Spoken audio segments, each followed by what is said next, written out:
প্রিয় দর্শক, আমি সমতুল নস্কর আর আপনারা দেখছেন নবরূপের সংবাদ।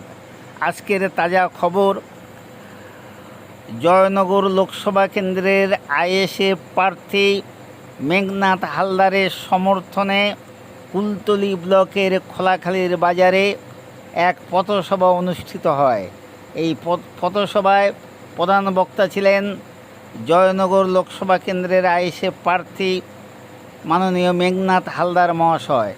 চলুন দেখে নেওয়া যাক কী বলছেন জয়নগর লোকসভা কেন্দ্রের আইএসএফ প্রার্থী। অনগ্রসর শ্রেণীর মানুষ, এসসি এসটি ওবিসি মাইনরিটি করে পশ্চিমবঙ্গের 94% মানুষের ভোটাধিকার কথা, সেই অস্তিত্ব আপনাদের রক্ষা করতে হবে।